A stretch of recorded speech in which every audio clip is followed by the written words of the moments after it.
Hello, readers.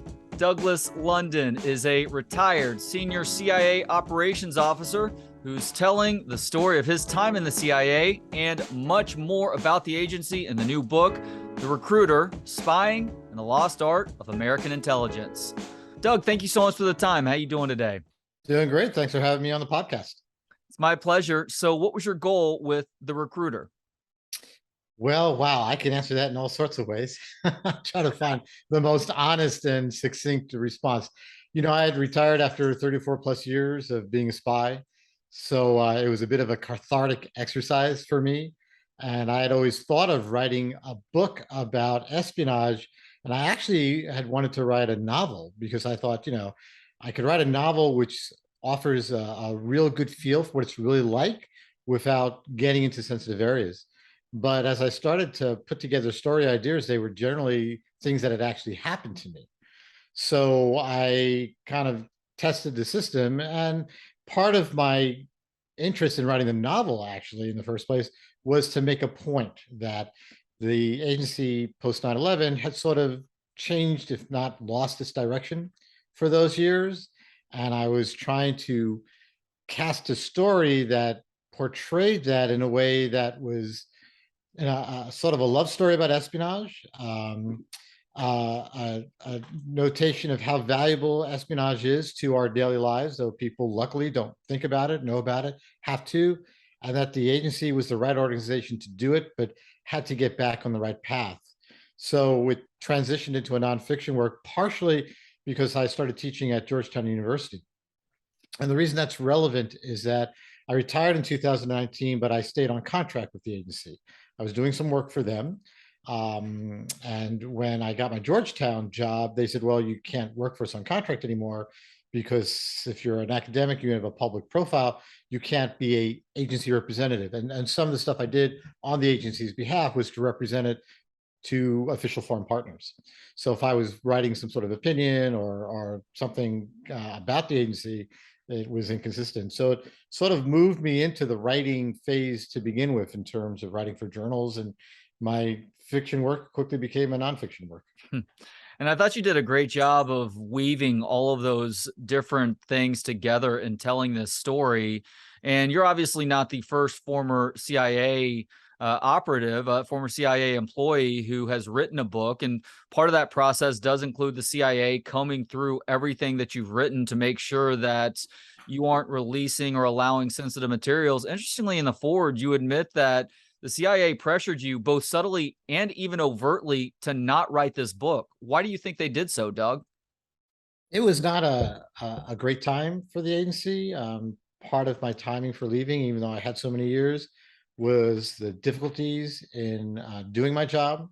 Uh, 2 years into the Trump administration at that time, the leadership of the agency, the national security establishment had politicized, I believed, intelligence, and the consequences on our operations affected people. And when I mean that in a very life and death sort of way. There's nothing holier to a human intelligence service than protecting its sources as well as its methods. So my book, being somewhat critical, was that of leadership that largely currently occupied the highest billets in the agency, and they were not terribly pleased with some of my criticisms.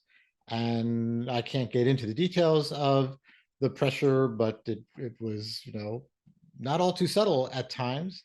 And actually, as it turned out, they had to drop their pressure because they found themselves legally vulnerable, which allowed me to move forward. And to their credit, to be totally balanced, their redactions could have been a lot worse. There were a number of redactions throughout the book. There were two entire chapters that they wanted out, one of which I try to negotiate, which is Alex and the Targeters, which really speaks to the unfortunate, in my thought, change in perspective and how we deal with human sources and how we value them and how we try to protect them, which I got in, but maybe what was seven of originally a 25-page chapter where there was no other room. But that even being said, they could have taken an even a more stricter hand.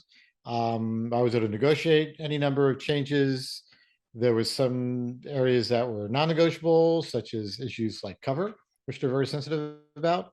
And we came out with an approved publication, and they reviewed it an additional time Hmm. around the publication date, and we're still not happy, but they had already given me an approval. And I did in fact make the changes that the editors wanted, but I didn't always make the changes exactly as they wanted them to be. So it was a bit of a dance, but at the end of the day, I thought a product that still, for a bottom line, gave the reader an insight into the life of a case officer, the relationship with the case officer's agents, the dynamics that are beyond anything I've ever seen reflected on the pages or in screen, that really puts you in the seat without compromising those assets, without compromising the operations. In a way, it's two books. It's that of spying and the art of it, and that of the lost art of it over a period of time because of some decisions I thought the leadership made and took over those 20 years, which were not in the agency's best interest. You just said spying. Why is the word spy a major impetus for this book? Well, spying's cool. Just to be frank about it and candid and transparent, it's cool to be a spy. It's cool to spy. So the United States government paid me to steal. That's awesome. I could lie, cheat, steal, do all sorts of havoc against our adversaries overseas. None of those things could I do at home. So for good cause, right? So I, over the years, kind of felt in a way the privilege of being like, I don't know, a professional athlete who gets paid to do something that they love to do, which to them, they're lucky to have some natural ability. I joined the agency. People ask me, "Oh, I joined the agency," and not to steal your thunder, if that's a question I want to ask, because I had no marketable skills. I didn't have a talent or a profession. I wasn't the most gifted student at school, but I was good at espionage. I was good on the street. I was good relating to people. I was good, to be frank, manipulating people. And in this case, in the interest of the United States government. So spying to me, I think, is the right term because it's the actionable version of the acquisition of those secrets and what it takes to get them. So, how did you end up in the CIA then? If you were somebody with no marketable skills and were at a pretty aimless place, even as you were attending college? Yes, well, it's a sad but often told tale. So, I was in the first generation of my family to go to college. My parents didn't even graduate high school, so it was a big deal to go to college. My dad had passed when I was younger, in my early teens. He had been a Marine, and I remember even as a kid, because I idolized my dad, I wanted to be a Marine, and my dad was like, if you want to join the Marines, fine, go to college first, and ideally go in as an officer because he was an enlisted tank crewman during the Korean War. Proud of it, but not the cushiest life, or not the best life. So that's what happened. I went to college, and my first semester I did poorly. Didn't really like it. One, because I didn't kind of get to live the college experience. I was not in the best economic straits, so I was living in the city in the Bronx in an interesting apartment, paying my own way through school, working a bunch of different jobs, driving a cab, working as a security guard, as a salesperson, everything. And I thought, you know what, I'm going to join the Marine Corps. So my family persuaded me to okay, if you want to do this, you want to get this out of your system, at least go in as a reservist because that's 6 months, and then if you like it, you could just stay. If it may not have been the best decision, you can go back to school. And you know how kids are always saying your family's never right, your parents are never right. My family was right. So 12 weeks of Paris Island, and I graduated with a meritorious stripe on my arm. Was miserable, and I realized I was too much of a nonconformist, and I probably had some problems with authority to really make a life out of being a Marine. Very proud of it. Did my time, stayed in the reserves for 6 years, honorably discharged.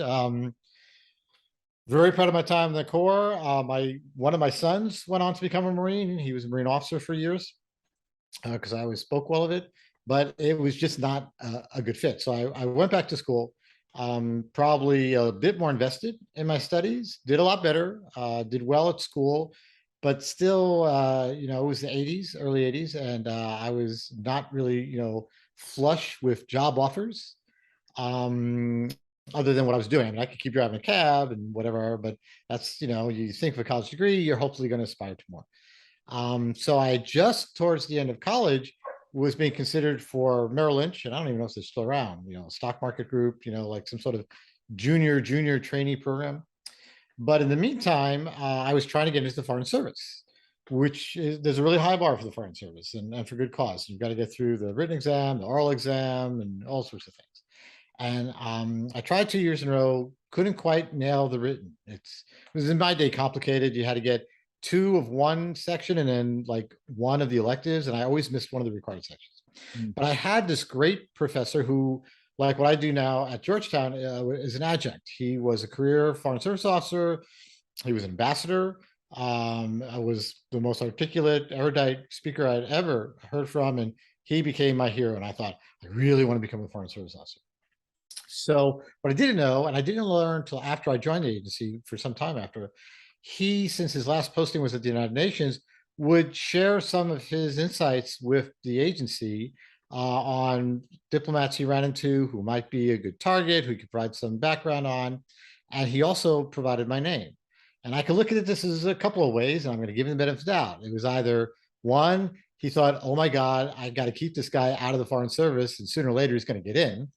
Or he's really a better fit for CIA. I mean, he worked in the Foreign Service long enough to work with stations over the years to have a sense of agency officers he liked, didn't like, whatever. And for whatever reason, he thought well of me. I got a call one day out of the blue from a federal government official, is how he identified himself, invited me to a job fair.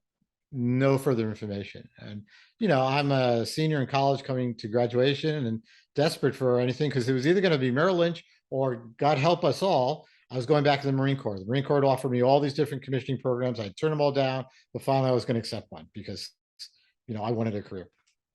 And it just worked out. I got down to the job fair. They told me who they were. A couple of interviews later, I started testing, taking a battery of tests that even today candidates have to test for. And I lucked out because one of my interviewers, who was an old, crusty AF Division case officer who I loved to death, took a liking to me and thought, looking at my CV, my resume and credentials, was like, you don't really have the boxes checked, but I think he liked the personal experiences I related in terms of growing up in the city and some of the things I had overcome and some of the means in which I overcame them, and pushed me at least to the next round and maybe helped me get a bit of a more level playing field because I was competing against people from like Stanford and Berkeley and Yale and University of Michigan. And I went to a lovely college, Manhattanville, private school. They gave me a nice scholarship, but not really an academic powerhouse as such. So I lucked out and was able to do what I love doing without knowing that it was something I'd love doing because who knew what it was for almost the next 4 decades. And there was obviously a lot of learning that goes into you being a trainee. Obviously, you have classmates around you who are also in the process of becoming CIA officers as well. And I don't think I realized this until reading this book, but the CIA has its own version of what is considered Hell Week with the Navy SEALs. What was your final orienteering exam like? So things are a little bit different in training these days. In my day, we had a full-blown paramilitary program, and this was in homage to our OSS roots. And it's also a reflection of the demographics at the time. There were a lot fewer people in the '80s who had military experience. Mm. U.S. military had closed down greatly, and most of the candidates going through had no military exposure. I'd been in the Marines, but again, I wasn't the best of the Marines. So they wanted to give us 12 weeks, and it was sort of based on, in fact, it wasn't sort of, it was based on special ops training, but a very modified, more gentle version, but still not entirely gentle. So parts of it included escape evasion, counterinterrogation. You get captured and roughed up a little bit. We don't do any of that anymore. You jump out of airplanes, you repel out of helicopters. That was pretty cool.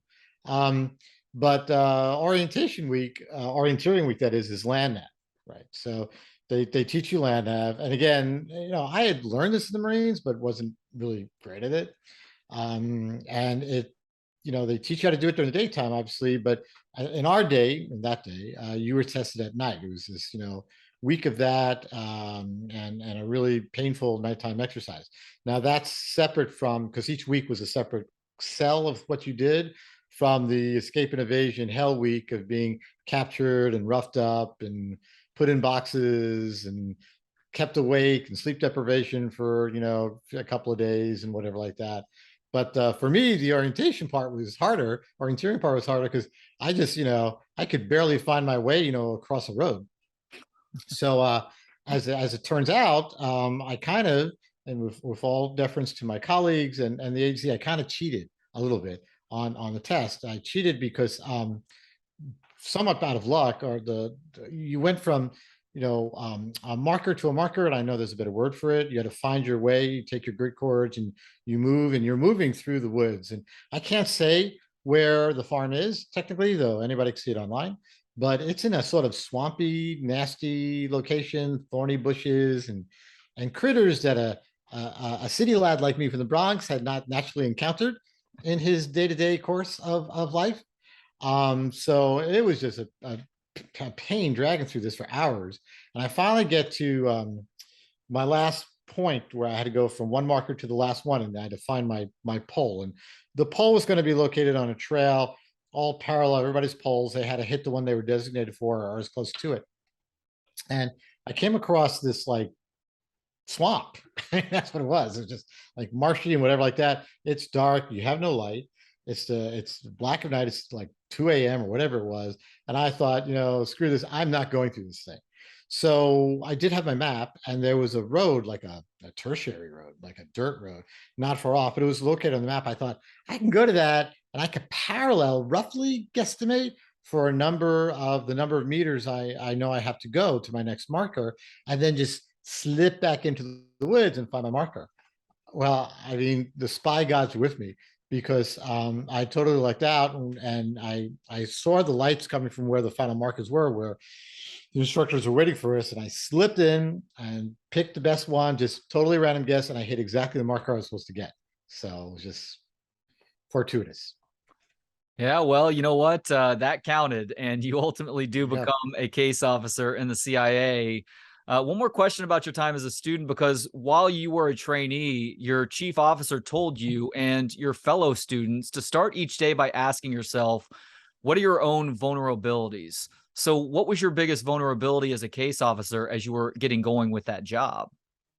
That's a really good question, and I don't know what I thought of at the time. I don't know what, as I was 22 or 23 when I went through the farm, so I really don't remember what young Doug thought. I would say, in reflection, I hope it was my own ego, maybe, that I had to beware of my overconfidence, because I did have vulnerabilities. Everybody does. Everybody has issues and weaknesses.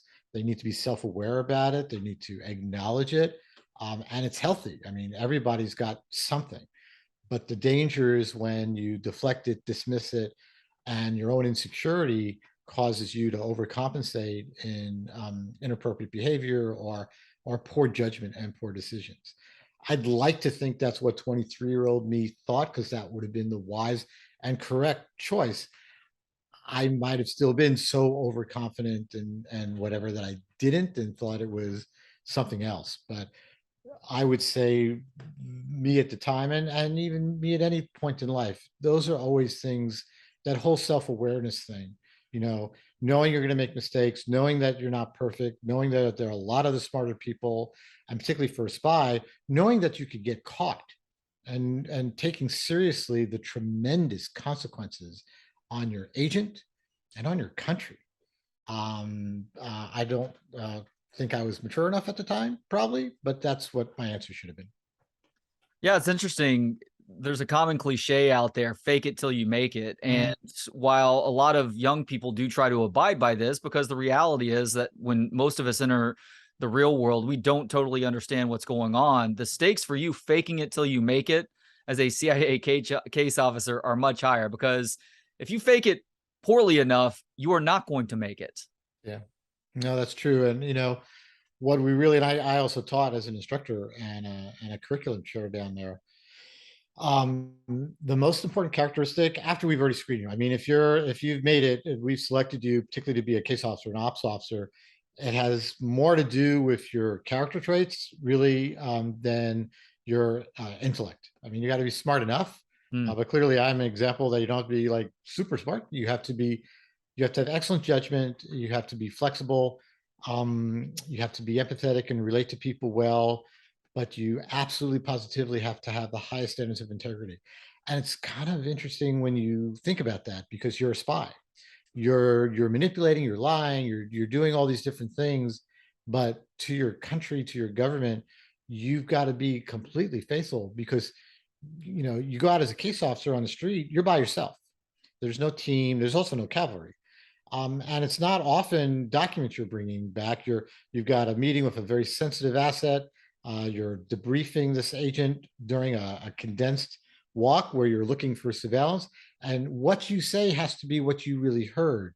We have to just trust and depend on your integrity that you're reporting faithfully what happened and what didn't happen. And if there were any problems, you have to acknowledge it. And that's where the ego comes in because, let's say an officer took shortcuts. Let's say an officer might have thought he or she had surveillance, but didn't report it, didn't want to get in trouble. That could be catastrophic to the source, to the agency, to the person themselves. There's no dash cam on you when you go out, like police officers have these days. So integrity is at the forefront of the traits and qualities that, of course, any member of the agency has to have. But I tell you, when it comes to a case officer on the street where there's nobody looking over their shoulder, it's paramount.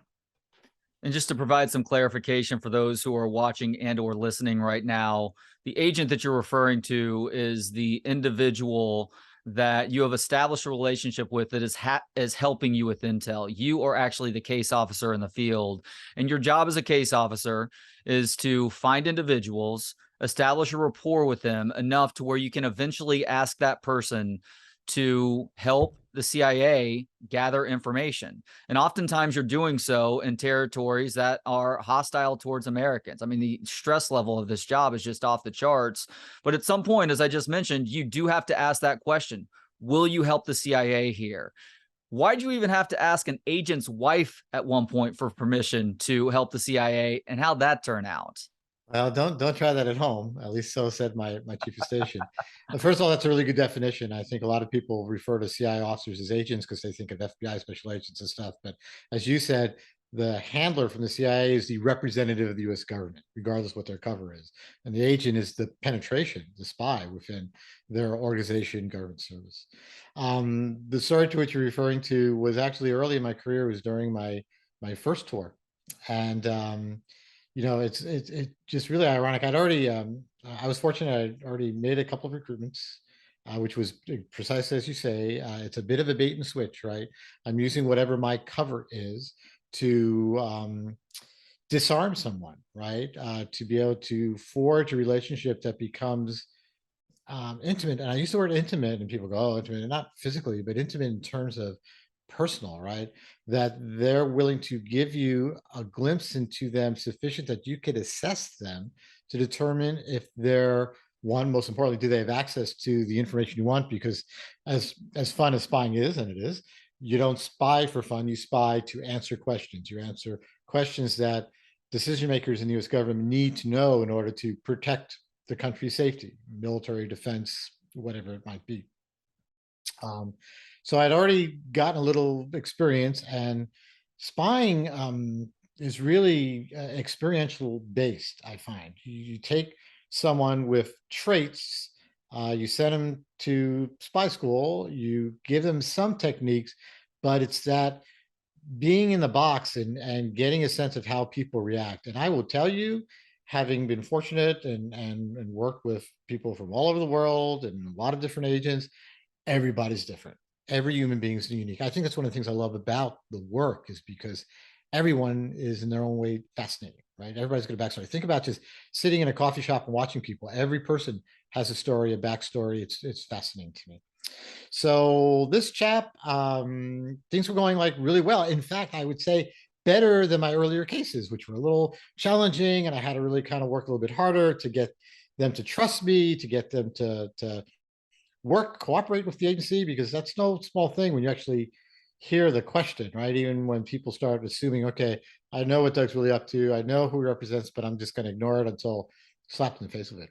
And totally expected, by the way, when you're at the start of the Yeah, learning curve like that. absolutely. So this guy, it was like textbook. I mean, we'd gotten to a point in our relationship where he was meeting me clandestinely already because he knew that meeting a U.S. official wasn't allowed actually.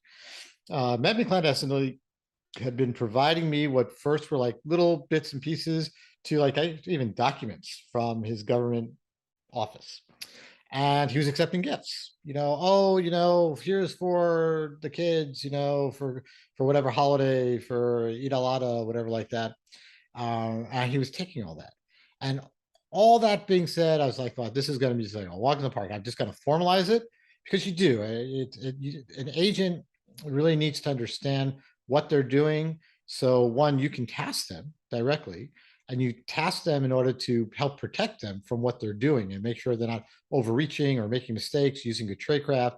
It allows you to test them so that you can stand behind their reporting because they're under some degree of control. There's motivations, and there's a track record of having had them do things, and you can see whether things are borne out or they respond in certain ways, or you could kind of keep an eye on them in some occasions. So you've got to ask them at the end of the day that, it's not just two buddies talking and you like me and maybe you like a little gift here or there. It's like you're working for the US government. Clandestine. So I get to that point, but I thought it's going to be just like an easy thing to do. And when I actually pitched him and I said the three, famous letters, he like freaked out. Totally unexpected. Totally melted down in my car, screaming, sweating. It was because it was in a car because we were meeting clandestinely. So I picked him up someplace, some dark corner off the road, and driving in the shadows and pulled to the side, looked him in the eye, pitched him, and he's like, oh my God, you're a spy. You work for the CIA.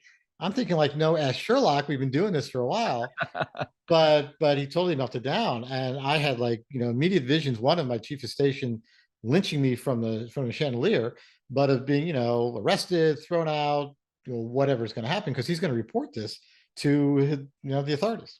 So I calmed him down and try to talk him through it, talk him off the ledge.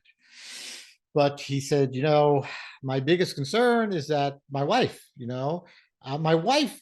he would say, knows about you, knows that we're friends, knows that you work for the U.S. government, and you're helping us now and then with a gift here or there, right? But she would never, tolerate this, and I've got to ask her, it's not unusual for an agent to tell their spouse, and it's not the worst thing in the world. It just has to be done in collaboration with the case officer, so you could kind of help them manage it. Sometimes you discourage them because do they really want to put that burden on their spouse, who then sort of becomes guilty by conspiracy or has to protect the relationship because they're aware of it? In some ways, sometimes because you wonder, are they going to report it themselves to the authorities? So I was like, okay, you could tell your spouse. He's like, no, I can't tell my spouse. You have to tell my wife. I was like, you want me to tell your wife? She says, yeah, she'll like from you, she's probably going to receive it better than if I try to tell her. You need to get her permission. So I agreed to this, which my chief of station had a fit over, and basically said, whoever's coming to this meeting is not his wife. It's going to be a counterintelligence officer, and you're going to be leaving there in shackles.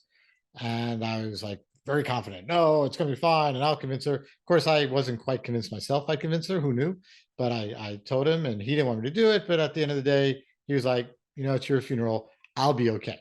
I'm just gonna say that you didn't work for me, because the chief station in this country was declared to the local service. There was an official relationship.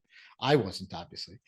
He would just say, this is some overeager idiot from another part of the government, and he thinks he's James Bond. He's a jerk. I have nothing to do with it. So time comes to the meeting, whatever number of days later, clandestine pickup, pick him up, pick his wife up. The kind of choreography didn't quite work where she was going to be and he was going to be, but it was fine.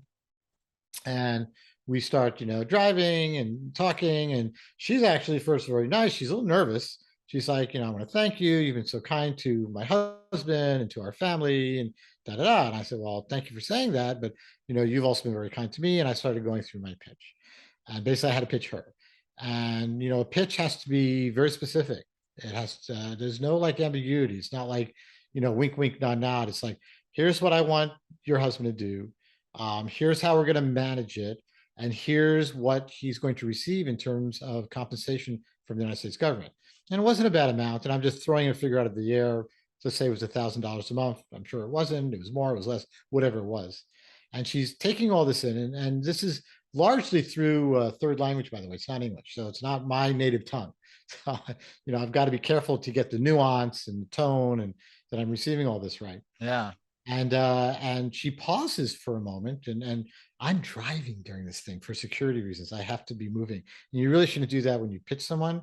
But I had already stopped where I started the pitch, but it just felt I had to move because there were people in the area.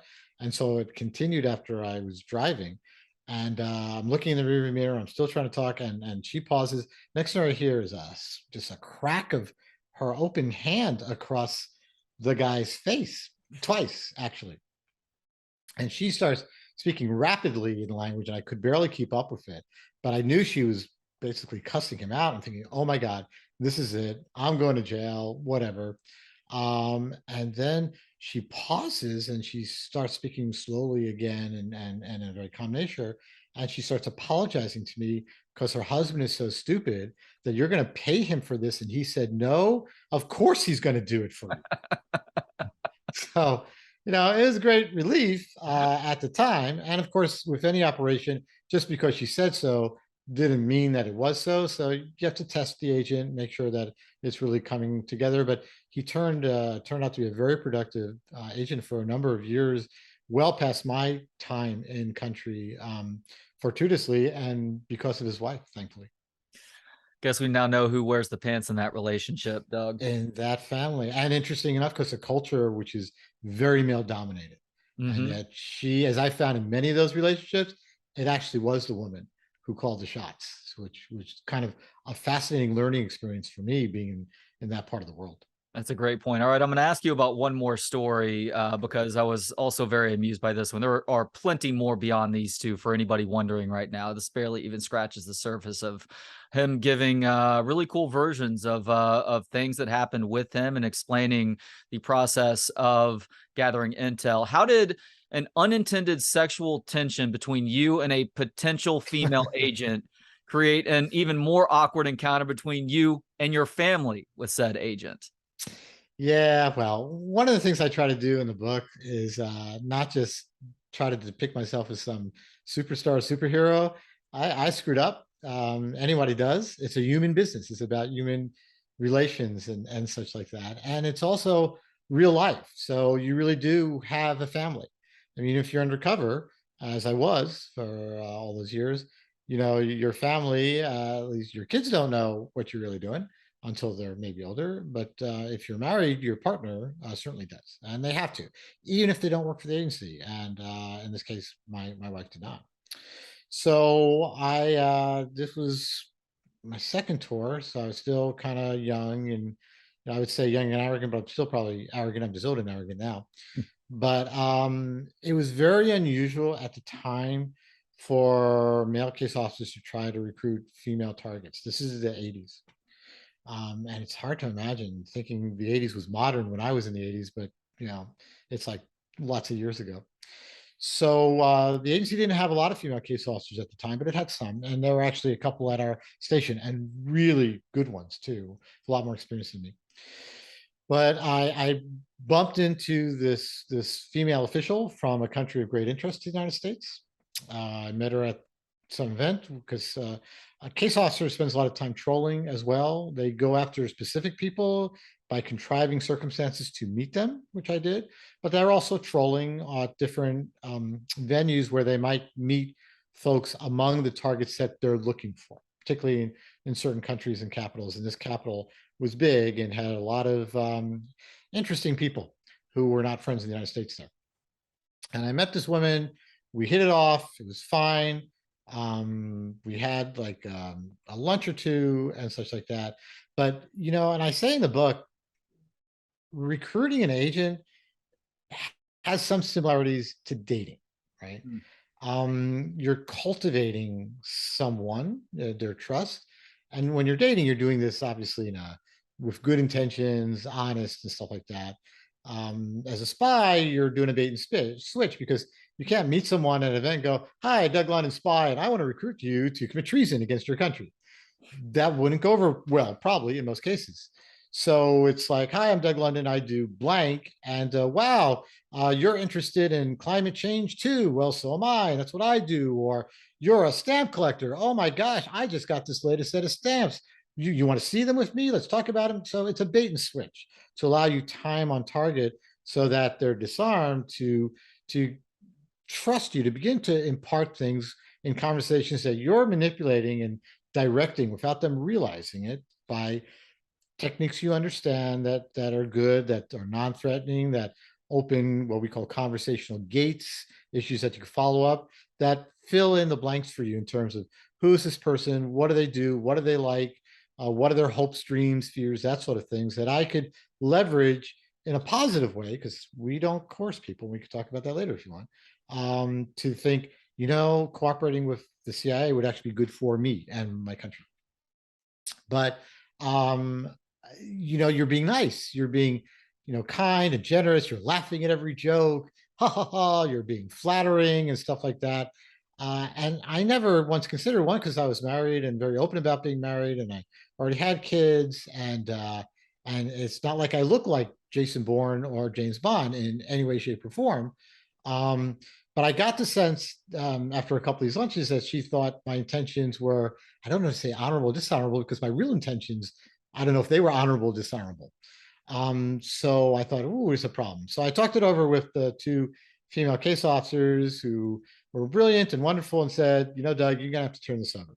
You're too far down the road. She thinks you're interested in her. She thinks you're a married guy, and she's a professional woman who doesn't want us, a real relationship. She wants something like this.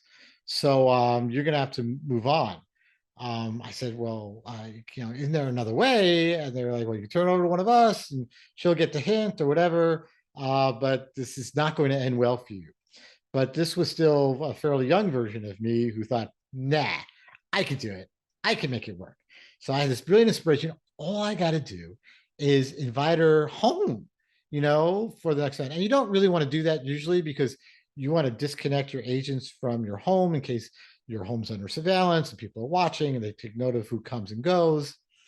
But I thought, the local government won't be too worried about this country. They're worried about their own people. So even if they're keeping an eye on me, probably okay. Um, I get her home. She sees my wife, my kids. She sees that this is totally innocent, that I'm just a nice guy, and we carry on happily. You know, One of the things a case officer is trained to do is to account for everything that could go wrong, so that you've got a plan to go right into effect when things go wrong. And also to have the flexibility to know you can't plan for everything and have to often pivot dynamically quickly to circumstances that just come up. Well, I could not have conceived of the circumstances that came up when this woman reluctantly came to my home. I had to really push her to do so, because she's like, "Why are we going home? Why don't you come to my apartment or whatever?" I was like, "Uh-oh." I said, "No, this is great. You'll meet the wife, meet my kids. It'll be super fun," and da da da, and all that kind of good stuff. And she agreed, maybe thinking, "Boy, this guy's trying to like hide in plain sight," which you actually never do as a spy, by having the wife know me, and he'll be able to get away with seeing me, which was, not what I had in mind. So it just went downhill from the moment she pressed the doorbell, because she hit the doorbell. I had two young sons and a dog all come running down the stairs, excited, running to the front door, open the front door, and my dog jumps on her, which was a bad start because she wasn't really comfortable with dogs, and this was a big dog, and also relieved himself at her feet. Mm. Not a great first impression. Did what I could to save the moment, brought her in, let her clean herself up. But then my sons, who were usually very well mannered, even though they were really little, were just, I don't know, they were just out of control. They were like jumping on her, grabbing her purse, going into her purse. And she wasn't a woman particularly comfortable with children. Um, so that was a little problematic. I had to try to calm the kids down while I got drinks for her and juice boxes for the kids. I go into the kitchen after having introduced my wife to her to check on things because I heard some clatter in there. There was like a fire in the kitchen. One of the dishes had caught fire, so there's smoke, and we're trying to put that out. And then I hear screams coming back from the living room. Run back out there to find that one of my sons had taken her purse and emptied it on the ground with her very nice, expensive sunglasses hitting the marble floor and cracking. And my other son had grabbed her beer, drank it, and then spitted the beer back into it. By that point, the brunch was over. And I never saw or heard from that woman again. So, for all the contingencies I had planned for, I hadn't planned for all of them. Yeah, it's impossible to plan for sitcom level hijinks, Doug. You'd think, yeah, but these things really happen. I mean, that's life, and spying is life, and Yeah. life happens. So you ended up having 5 kids you talked about earlier in this conversation. Why did you actively discourage each of them from joining the CIA? My kids are thankfully a lot smarter than me. They have a lot more talent and skills.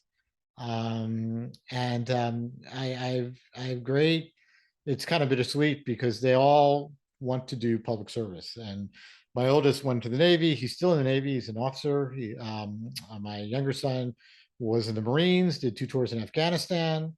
My oldest daughter is a clinical psychologist for the Veterans Administration. She treats vets with all sorts of PTSD problems and substance abuse problems. I mean, just people who really give him back. And my 2 youngest are just, one's coming out of college and one's still in college right now. And she's got real marketable skills because she's a super brilliant engineer. But I wanted them to have an easier life. Spying for me was fun. Like I said, it was great joy, but it's challenging. And the biggest challenge I found was on family and on family life. And work-life balance is hard at the agency in any career occupation. I think it's hardest for an operations officer, as a case officer, because you live that life. You have to do a lot of things to establish a profile, a pattern of life, activities, times, things that you're always out and about doing that keep you from having as much family time. And you have to understand also, I fully admit I wasn't the most mature younger fellow. I think I gained a lot of smarts about trying to juggle a little bit better.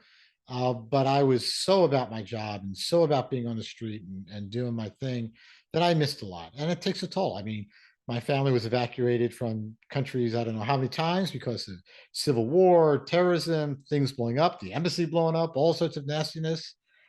It's a hard life on your kids, and it's a hard life on them and their kids if they have kids. And I wanted them to be, hard work, doctors, lawyers, engineers, professionals of some sort, where nobody was shooting at them, things weren't likely to blow up, though these days in America it's so scary, right? That they would likely be a little safer, would make more money because you're not going to get rich working in the CIA. I've been comfortable largely because we lived overseas for so many years, and in austere places or dangerous places where there's a bit more of a premium pay. But you're not going to be rich, and I wanted an easier, better life. And obviously, my first three totally didn't listen to me, and all either joined the military or supporting the military, but loved what they're doing and loved service and stuff like that. And I'm hoping with my youngest two, they'll still go private sector and maybe finance their dad's retirement in his golden years. Do you think that that lifestyle instilled a sort of resiliency and grit in them because they have no choice but to learn how to be adaptable even at a young age like that? I talk about that in my book because I think, and I talk about foreign service kids in general, kids who grow up overseas, working, their parents work for the government.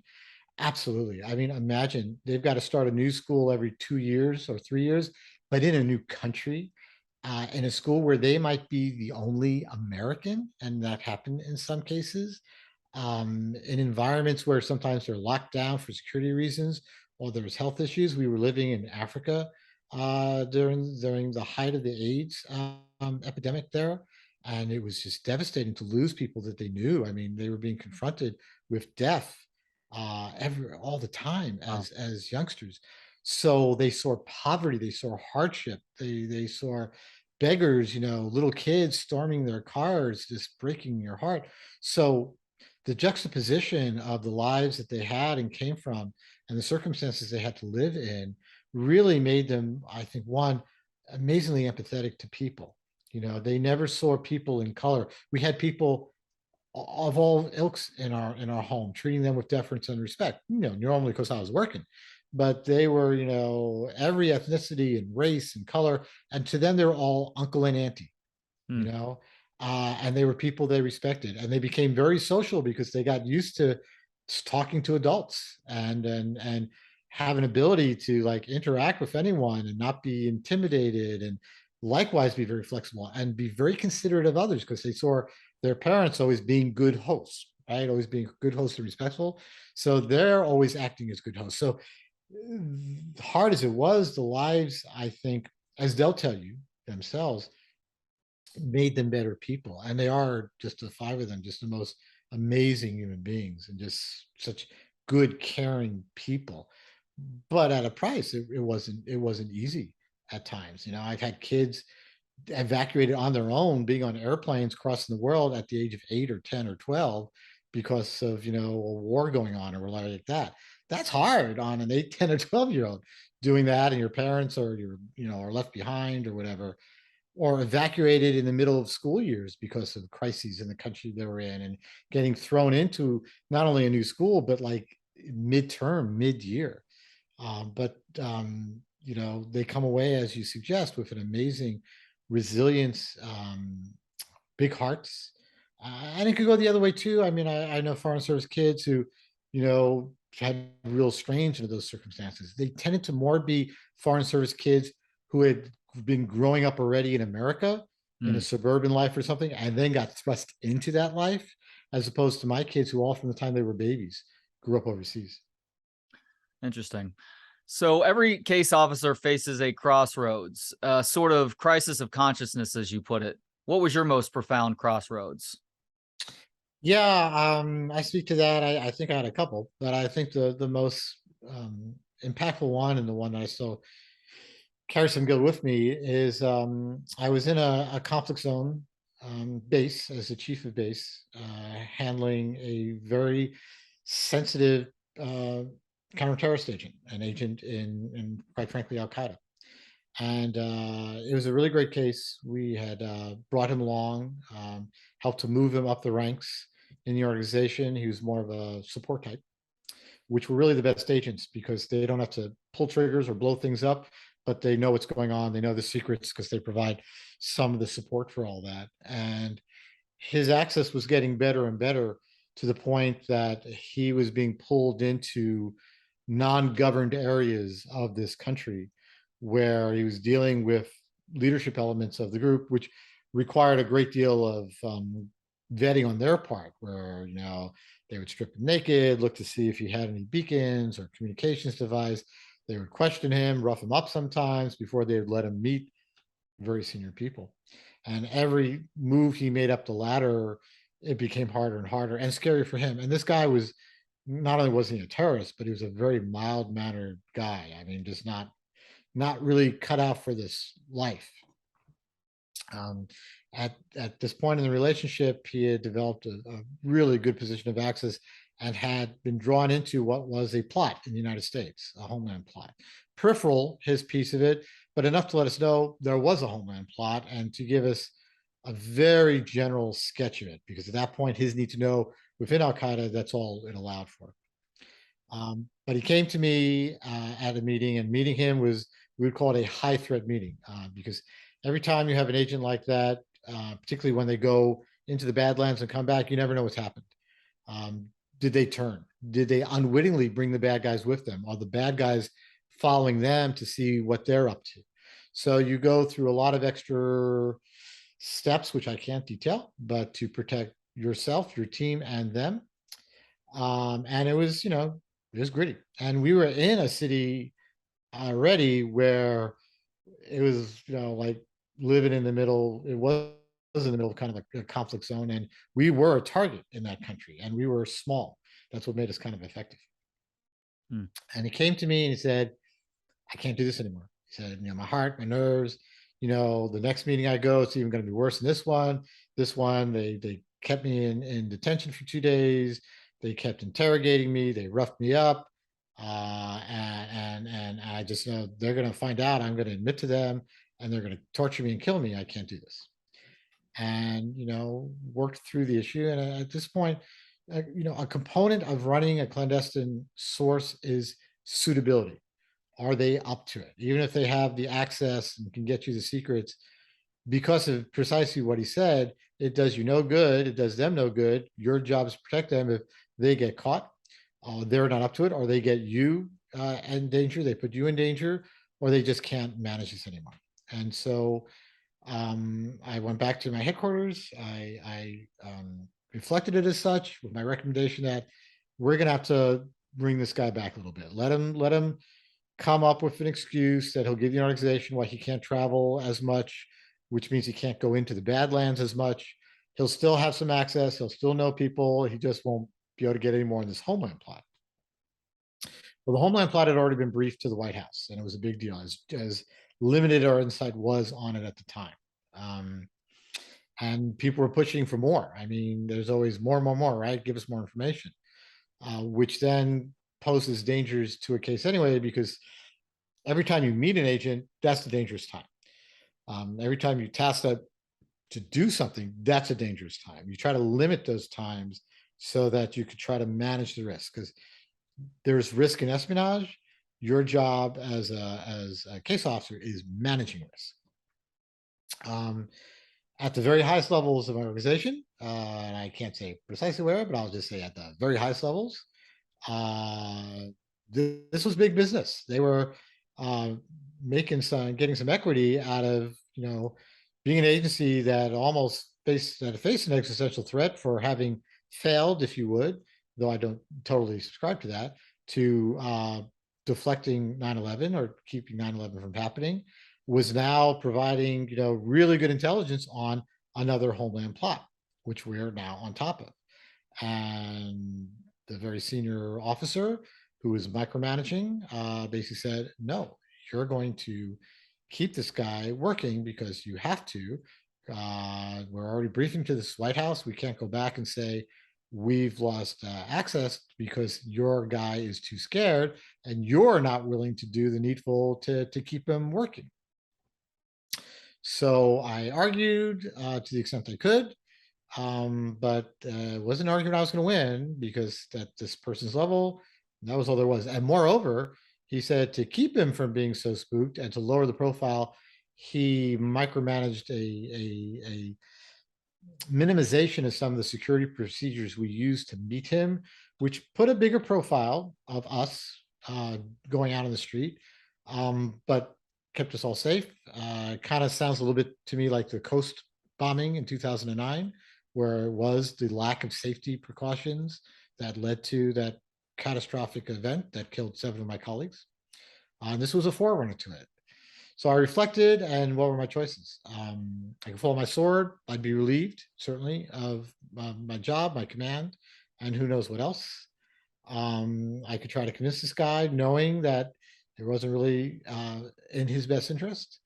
And I took the latter, which was a selfish step to take. And in a very long and painful meeting, full of tears on both of our sides, I knew him well enough to know what were the buttons to push to get him to agree. And I did, and he did agree. And he went back in. He did while I was there. He would later change his mind when I was succeeded and turned him over to somebody, and basically stop going into the Badlands and saying he still was, because the stress just got to him. But he went in. Luckily, he lived, because he made the decision sort of to like self terminate.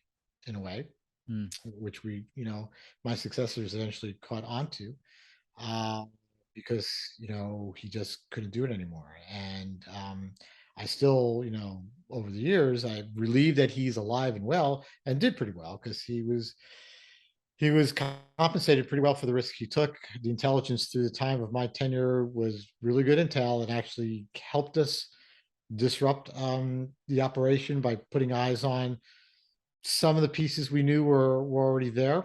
Um, so he lived happily ever after. Hopefully, bore no malice to me.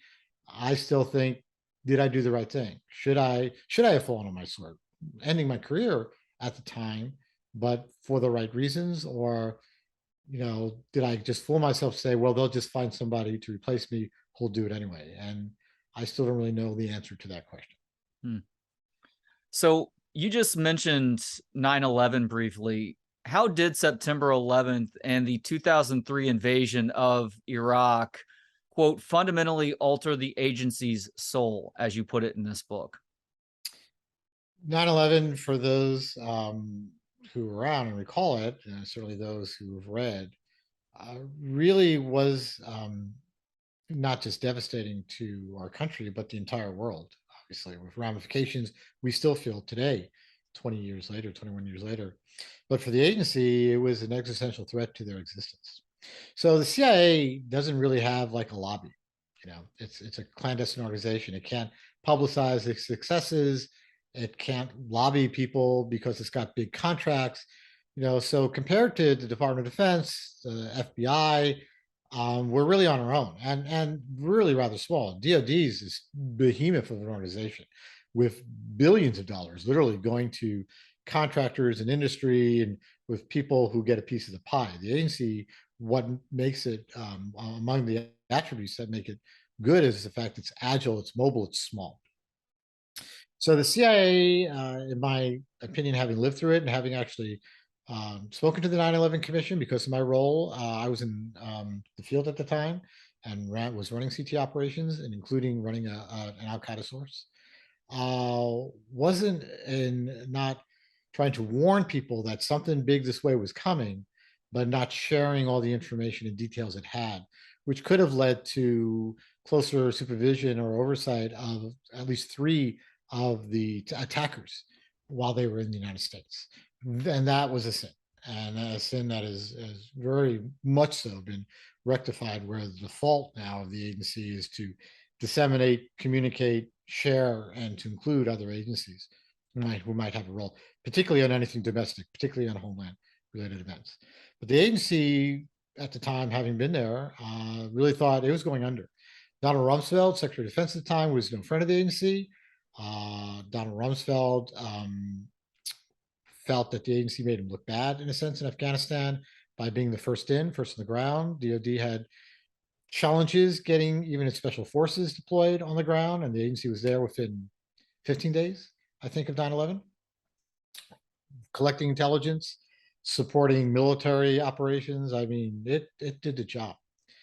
So you take that, and of course, the 9/11 investigation was going on, and then Iraq, where the CIA made a unforgivable mistake of stewing the intel to please the White House, particularly Vice President Cheney, who was at the agency all the time, and unfortunately cherry picking, sort of picking bits and pieces of intelligence that supported their contention that Saddam had supported 9/11.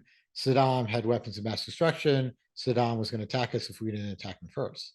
Where I know the history books now, and there's any number of studies that show the Bush Cheney administration was determined to invade Iraq before they came into office, and really believed that Saddam had a hand in 9/11, all of which has been refuted. I mean, Saddam was evil, but he wasn't involved in 9/11. So taken together, the agency's credibility, reputation with the U.S. public, had no defenders, looked like it was in jeopardy of going down or being broken apart piecemeal and fed into DoD or law enforcement or whatever. Because you've got to remember, there's 18 U.S. intelligence agencies, actually, believe it or not. and most of them belong to the Department of Defense. So, look it up. CIA was designed to be a civilian organization deliberately so that it would not have the bias as a policymaker or the bias of an establishment designed to fight wars, and to be sort of a coordinator of intelligence and the manager of intelligence information, separate from the military and separate from having a policymaker on. In fact, the director of Central Intelligence was never thought to be a cabinet member. There were at times, and now it's the DNI who's the cabinet member. Sorry, just a little trivia background just to kind of flesh this out. The agency leadership looked at itself and thought, how are we going to survive? What do we have that will protect us? Is there anything we have that's unique that the other, at that time, 16 intelligencies don't have? The agency's charter is collect foreign intelligence, conduct expert analysis, and conduct covert action at the direction of the president. The CIA is the only US institution that has that charter for covert action.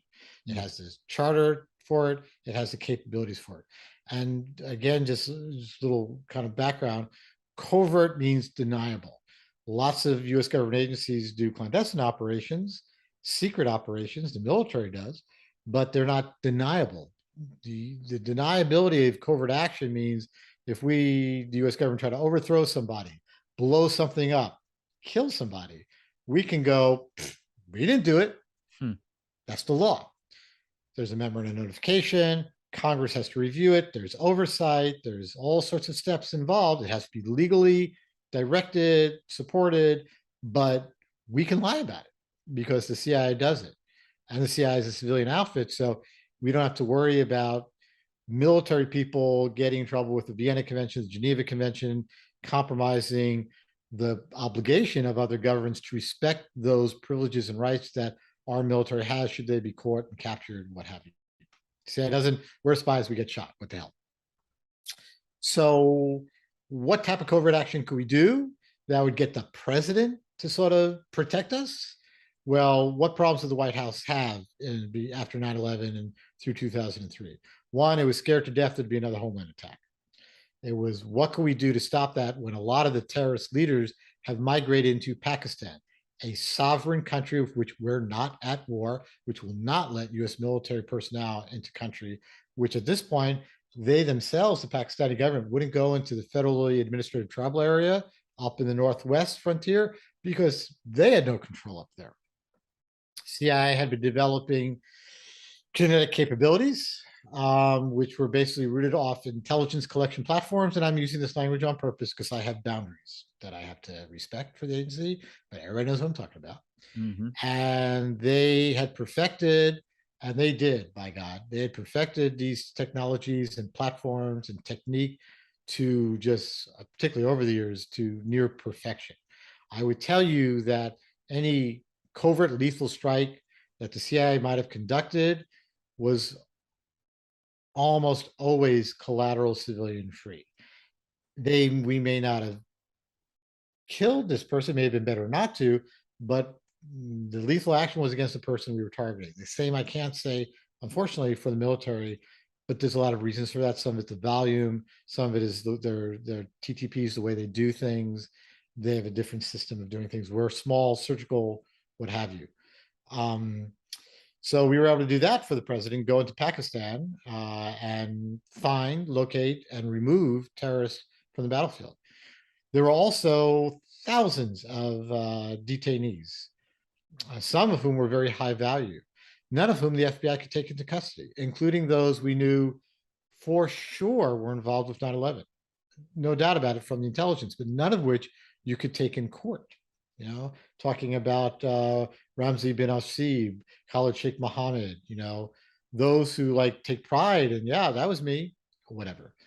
The CIA offered not only clandestine detention facilities or covert detention facilities, but unfortunately, which a lot of us, most of us didn't know then, a enhanced interrogation program, which really contradicted what we do as a spy service, which is collaborate with our sources, which is partner with them, motivate them, even if they're bad people, even if they're detainees. It's not coercion, and it's certainly not torture.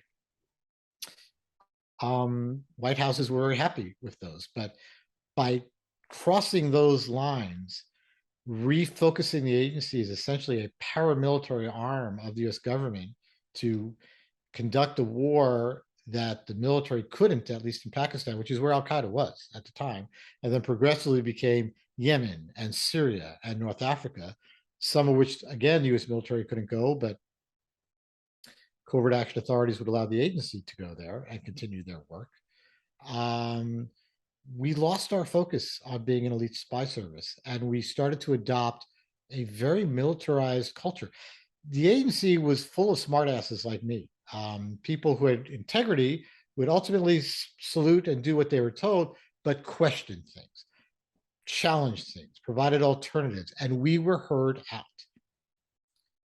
That's not the way things really work in a military chain of command, having been in the military. And the agency was being led more and more by former military officers who wanted to lead the clandestine service as if it was the Marine Corps or the Rangers or whatever, which are fantastic organizations, but the mindset is necessarily different because we're spying. Our job is not to duke it out or fight it out or kill people. Our job is to steal secrets without ever having those secrets known to have been compromised, not to fight our way out of things, but to sneak our way out of things and make sure that the president, the military, the State Department, Treasury, go down the road, have the advantages to make the right decision. And if it is kinetic for the military to do it, we're protecting our service members, we're getting the bad guys as we should, but by an organization that's designed to do that.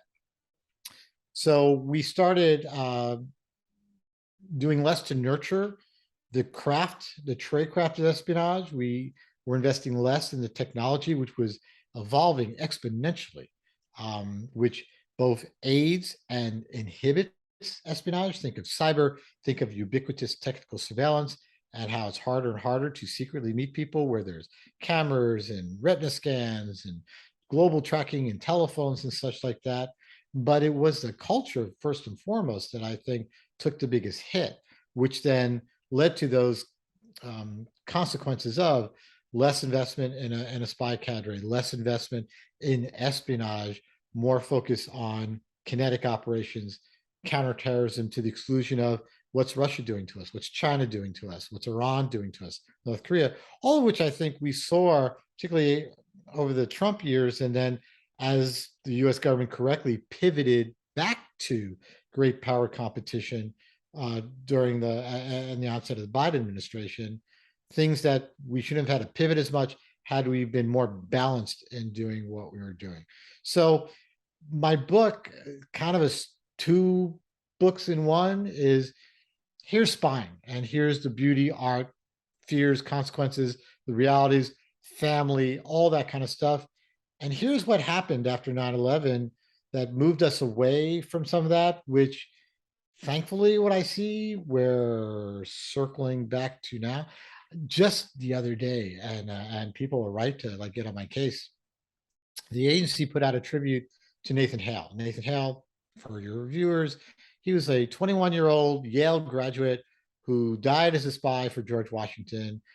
First mission, first time out, executed. And we have this statue since the time I was in the agency, where he says, "I regret, my only regret is I have but one life to give for my country."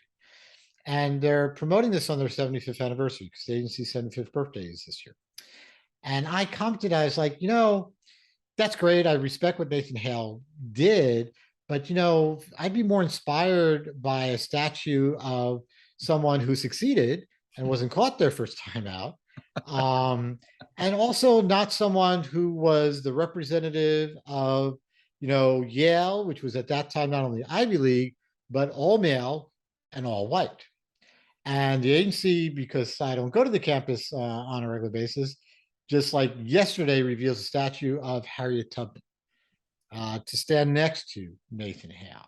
It almost brought me to tears. I was so happy because Harriet Tubman, the pipeline of bringing, slaves, runaway slaves out of the South, that's espionage. That's covert action. That's beautiful, right? And I was so delighted.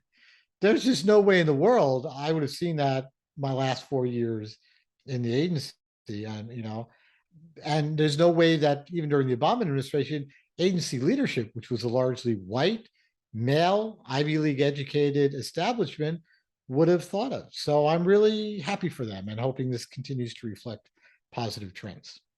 I love the point on Nathan Hale. I've made the same point about the Civil War statues over the years. Like, are you really that dead set on keeping statues around from guys who ultimately lost a war that obviously had a lot more heinous things behind it? Yeah, So the Harriet Tubman is a nice cherry on top of that one, though, for sure. it All right, is indeed. last question, Doug. You mentioned this chapter at the start of our conversation, so I'm hoping we can finish with some version of it now. It's Alex and the Targeters, which the CIA cut down significantly, but you were able to still include in this book. So why were they so sensitive about this story, and what is the version that you can share for me and my viewers right now? So I was in a senior position related to counterterrorism. I was in charge of what I'm allowed to say was South and Southwest Asia. So to your geography, but that's all those countries, which includes war zones and enemies and rivals and all sorts of interesting stuff. And Alex was a senior targeting officer. Alex was someone who came up in the director of intelligence, which is now the director of analysis, so an analyst. Had kind of disputes with management there, moved to the director of operations in the 90s before there was targeting. Alex was very smart, knew the terrorist groups extremely well, very detailed, probably had as good a encyclopedic knowledge of all the players in these various terrorist groups, particularly Al Qaeda, as anyone in the agency. Um, Alex used that knowledge effectively to really court the favor of a lot of senior operations leaders who themselves were case officers. Alex was given increasing operational responsibility over agent and agent operations. So Alex was never trained as a case officer, never, had any experience as an operations, never served overseas and such. That's the background. That's an issue, but that's really not what I was getting to. My chapter got to how Alex, who didn't really have the same investment in agent operations, thought of agents as disposable. In some way, shared what unfortunately President Trump viewed agents as, like his view of the mafia and informants as rats, right? Stooges, snitches, that kind of stuff. In Alex's view, those agents were there to get an objective. And if the cost was their life, or in some cases, these agents were joint cases with foreign intelligence partners who they were taking risks for the United States. So be it if they lost on their equities. Alex was given increasing authority over some of these operations in other theaters than mine. I think, unfortunately, changed for the worse the way we prosecuted a lot of our counterintelligence focus, which was less about collecting intelligence from within the organizations to just finding the terrorists and killing them. Just keep killing them, keep moving through them. And even if you're burning up agents in the process of doing that, so be it. It was 2018. The midterms were coming up. The former president wanted a big success. Basically, he wanted Zawahiri. He wanted Zawahiri and he wanted Zawahiri and Hamza bin Laden by the midterm so that he could ride this as a success. Alex was given a lot of the leadership of those programs and basically ran a scorched earth approach to operations with agents that were long, painfully, patiently nurtured, who were in very high risk positions, just to get us as soon as we could, as close as we could, to Zawahiri and Hamza. Hamza, as it would turn out, during my tenure, we did remove from the battlefield. We just couldn't confirm it for a long time, and that's part of the process.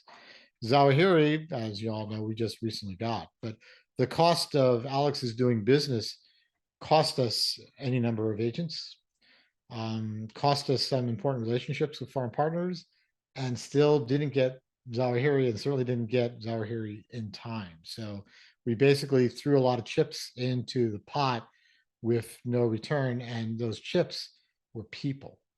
So that's the bottom line of the story. I was saying that how in the world does a spy service render that authority to a person like that? But the person achieved as they did because they made operational leaders look good, because metrics was the business. How many people were removed off the battlefield? How many people were killed? We could shop to Congress and show, what we call pred porn, videos of strikes and such, which they loved, and would throw money at the program. But for as much as we were doing the whack-a-mole thing, we weren't really turning the tide on terrorism, which we had found now had decentralized, metastasized around the world. The Islamic State grew kind of without our taking close attention because we were preoccupied otherwise.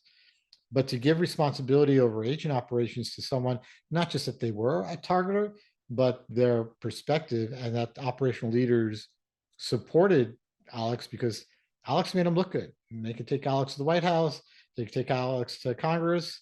Alex knew the stuff, and the metrics that she helped to accrue certainly made them look good. But Alex is the same person who's been in the press for having picked the wrong people to render and put in jail with no apologies for having done so, and for having been on, picking the wrong person to be at the end of the Hellfire missile at times. So that was a sad transition that I think only could happen because the agency had lost its way, had become part paramilitary, had sort of moved away from this investment first and foremost as a spy service, its commitment to its agents, its commitment to stealing secrets so that we don't have to be killing people. Ideally, we could avoid those things, mitigate those things, or find other ways to do them, or enable our military to do them. And I would tell you that I'd love to say that, oh, Director Burns must have read my book because look at all these things he's doing. But it's not that I'm that smart. It's the things the agency had to do Mhm. to restore its credibility, which it, I think, has done magnificently in Ukraine. The declassified intelligence, which is precedent setting, a little scary at times, shows that we're stealing secrets. And a lot of those secrets, believe me, everybody says, oh, it's not spies, it's, signals, intelligence. No, a lot of it is also spies on the ground. And sometimes there are clues in the releases that tell you this comes from multiple streams of intelligence, which includes human sources. So I'd like to see this trend going.